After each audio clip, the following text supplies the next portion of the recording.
Welcome. I'm your host, Detached Staple. This is Compare, that's right, and Contrast. It's a game show that is completely subjective and often leads to both arguments and physical violence.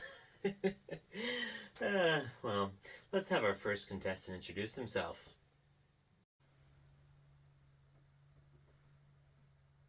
Is this thing on? My name is Bruce. Batman. Some would say I'm a vigilante, hell-bent on vengeance. I would say I'm a detective who uses his everyman superior physical gifts and vast intelligence on outwitting my enemies, smashing them to a pulp, and then institutionalizing them in psychiatric prison. Okay, fella. Didn't need your life story. Am I right? Let's move to our next contestant. How about telling us a little about yourself? Well, thanks for asking. My name is Steve Rogers. Some would call me Captain America. Or Cap for short. No biggie. I'm closing in on 100 years old. Through mild know-how and superhuman strength given to me by my own government, I root out Nazis and evil conspiracies by punching and throwing shields. Also, I'm a sucker for a good vanilla malted milkshake from the corner drugstore with my girl. Can't say I blame you. That sounds fantastic right now. Alright, you guys know the rules. First question. First one that buzzes in answers. Points are given by quality of answer rather than right or wrong. Again, completely subjective. Alright. First question. What is your most satisfying career achievement?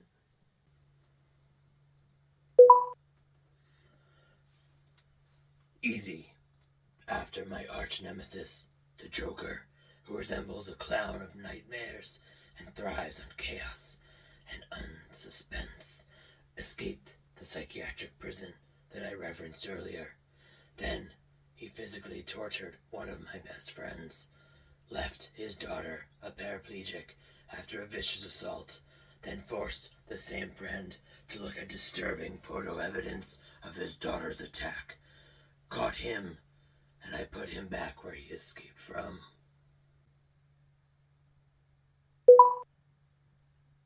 First of all, I'm so sorry. I don't want your sympathy. Alrighty then. Well, once my fellow centenarian best friend, whom I believed to be deceased, was actually turned into a Manchurian candidate style assassin for the Soviet Union. Oh, Mickey Blue Eyes was phenomenal in that role, by the way. Manchurian Candidate, 1962. Ugh, great movie. Anyway, I realized what had happened to my friend, and by reminding him of our friendship, our inside jokes, and shared history, our platonic intimacy helped remind him that he's one of the good guys.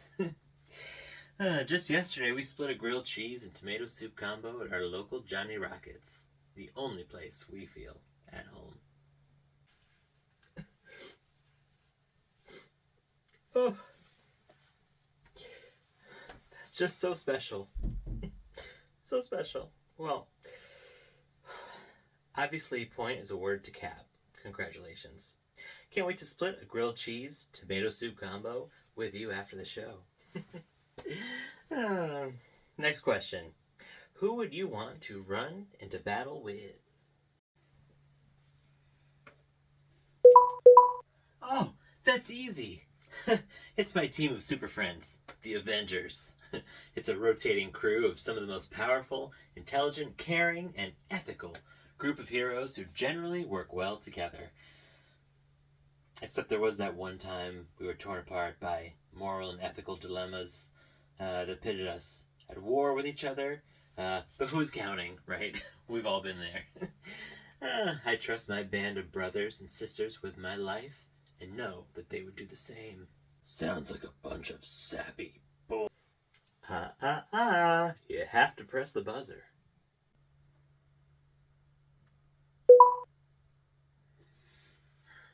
Well, I am part of a similar team. Simpletons, all of them. They underestimate me all the time, thinking they're gods and immortal. You see, all I have to do is press one button on my utility belt, and they'll all spontaneously combust due to the long game I've been playing, slowly tricking them into consuming explosive nanites that regroup in the human body into explosives at my bidding. Anywho, who would I want to go into battle with? It's a good question. Well, I've put together a grouping of children that I've taken into my custody over the years, trained them, raised them into lethal combat fighters. It included my own son, who I found out that I had later in life, also some distant family, and others I've taken under my wing, thanks to my vast, great wealth, the wealth of emotion. Yeah, that's it. If I'm going to die in battle, I'd rather my entire family and adopted children die with me. Just to keep security on their toes and aware, okay?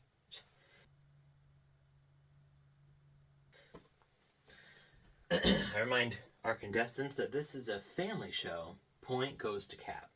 All right, let's jump directly to our lightning round. Here, all answers must be one-word answers, and scoring will be revealed at the end. All right. First question. Favorite weapon? My fists. Oh, my fists. Prefer melee or throwing weapons? Throwing.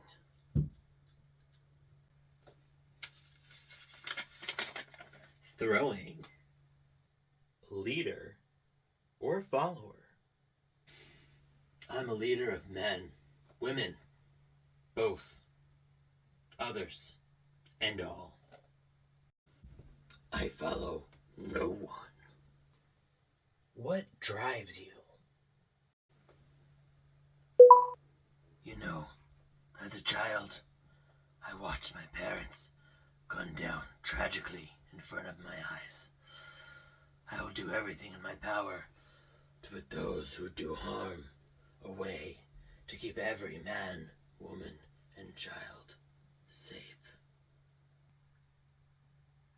Well, Bats, I have to say, I admire that. Personally, I've always stood up for the little guy. In sacrificing myself for the world, I was frozen in ice for over 65 years, losing what chance I had to be with my family, my friends, and a chance at a real life with the woman I love. I, too, have made my own family with those I've found along the way that hold similar ideals to myself, and still always sticking up for the little guy.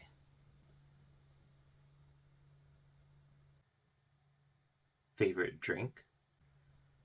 A glass of milk. Glass of milk from Alfred. Glass of milk.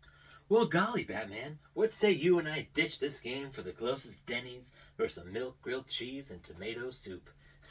Top it off with a vanilla malt with 2 straws. I love Denny's. You know, Rogers, you're not so bad. Now, I'm not sharing a malt with you, but I'm buying. Let's go. Well, what?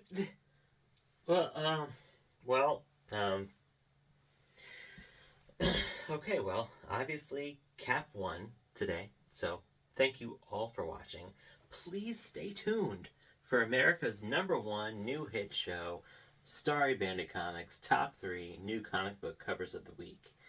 And as always, here at Compare and Contrast, we say, differences are better.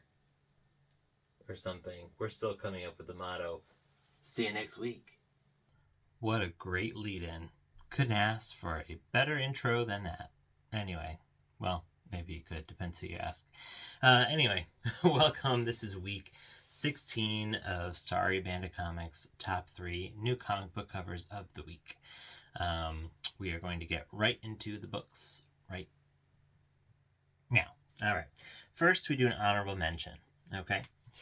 This first book is Miles Morales, Spider-Man, number 29, Javier Garrón variant, and obviously an ASM 300 homage for the 8 millionth time. But anyway, this one I just thought was very cool.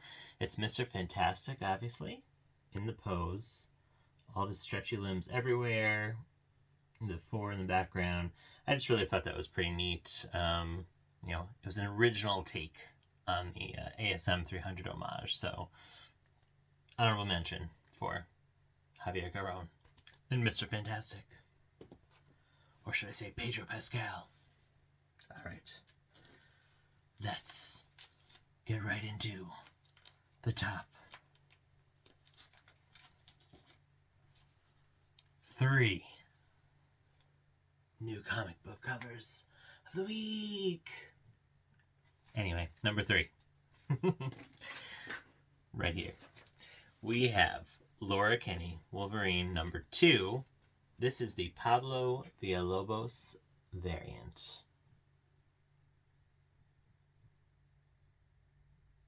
Now, Villalobos, obviously a very popular comic book artist, cover artist. This is just such a dynamic cover. I love the colors and the background mixed with Laura's suit, knocking out this bad guy with the gun pointed right in your face. It reminds me a little bit of the Ghost Rider issue from a couple weeks ago, like looking through the tank out at Ghost Rider in the street. Again, these like kind of just creative, unique covers that give us a different perspective, and this time like literally a different perspective. They're fun. I give them extra credit for sure. So this is number 3, top comic book cover of the week. Villalobos, nice job. We're just giving congratulations today. That's just the kind of mood I'm in, I guess. All right. Next, after 3 comes 2. And for number 2, we have 2 covers. And you'll see why, I think. This is Rogue, the Savage Land, number 1. One at a time. Here is the cover A. This is by Carrie Andrews, or Kari Andrews, or Kaare Andrews. I've never known how to actually say it. This is by J. Scott Campbell, of course. How can you not know that's J. Scott Campbell from that face? But anyway. So, we have a very hotly anticipated title, we'll say. They're incentive covers that are even greater, and who knows, those could be number 1 if I had those, but I don't get those all the time. In fact, most times I don't. But these covers are so similar, right? The coloring, obviously the suit is the suit. I mean, if you want to call the tatters her suit. And I just couldn't decide which version I like better. They're so similar. I do like the classic corner box on here. I'm a big sucker for corner boxes. Looking to get a corner box tattoo at some point. And we got all of our characters. We got shirtless hunky Magneto. We got the dinosaur, T-Rex. Got Kazar and Sabretooth, I can't remember his name. And her saying, "Oh, sugar, do I have a story for you?" Yeah, that's my Rogue. That's why I didn't do her in the game show. And here, obviously, J. Scott Campbell's a master. Highly identifiable. Not as hunky a Magneto, but focused really on Rogue. Looks great. So, a tie for number 2 because we have 2 very similar covers. They almost look like they're connecting even though they have the same character. So, number 2, a tie for 2. And after 2, or before 2, depending on what way you're doing math, comes number 1. Our number 1 issue today, this week, week 16. That's 4 months for those of you counting and can do math. That's the theme today. Ultimate Wolverine number 1, Lee Bermejo variant. Yep. Pretty sweet. It actually, you know what it reminds me of is it was a Lee Bermejo cover on G.I. Joe number 1 with character with a fire in the background, like reflection of his mask with a snake, or I don't know G.I. Joe characters, I'm sorry. But this is just a freaking awesome Wolverine. I mean, it's so realistic, a photorealistic style. We have reflection off the claws of the fire. We got freaking bulging muscles, glistening in sweat. That the sweat part isn't why I picked it, but it's just awesome. The number 1 cover is great too. I have that as well, but this one just it is, as far as artistic quality, this one blows that one out of the water, even though I like it a lot. That cover, I think it has that iconic feel of a cover. This one would be, I think, less like remembered, but again, these are just best covers. Doesn't matter who did them, what number issue it is, anything like that. And this week, Lee Bermejo, you get, I believe, your second number 1 comic cover. And now, the real question. It's his second comic book cover, number 1 comic book cover of the week. But can he top our still standing crown holder, Poison Ivy, number 28 by Jenny Frison?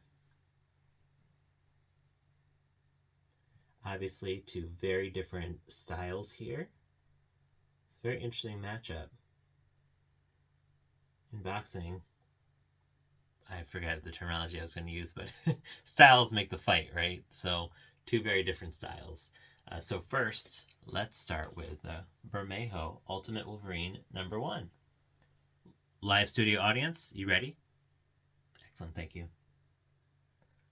Oh, yeah! They liked it. Wouldn't say they were blown over by it. I think it's a great cover. Studio audience, not as enthusiastic. What can I tell you? Now let's see Poison Ivy number 28 by Jenny Frison. Oh yeah, wow, that's the best one still, wow. What can I tell you? Obviously, we still have a still standing crown winner. Poison Ivy number 28, Jenny Frison variant, still not toppled, reigning champ. It's a great cover. I don't know when it's gonna. I don't know. When is it gonna lose? I don't know. Maybe next week. Stick around and find out. Anyway, last week I didn't do a recap. I'm gonna do a real brief one. I figure I'm trying to keep the video a little bit shorter because I'm making the beginning even longer. Honorable mention: Miles Morales Spider-Man number 29. This is by Javier Garrón, ASM 300 homage. Number 3, we have Laura Kinney Wolverine number 2, Pablo Villalobos variant. Number 2, a tie with Rogue Savage Land number 1. We have the A cover. This one is by Kaare Andrews, and J. Scott Campbell on this variant. And our winner this week again, Lee Bermejo, Ultimate Wolverine number 1. Thanks for watching, if you got this far. Still having a blast on these. Still doing Whatnot shows every Saturday morning, really. And it's been doing it kind of early, picking up a little bit later in the morning, so we might change sometimes. I don't know. Still 8:15 in the morning, Saturday mornings, most weeks. So hit me up there. message me, love, hate, or comment on the comments below. And I appreciate everybody for watching. I'll see you next week. Thank you.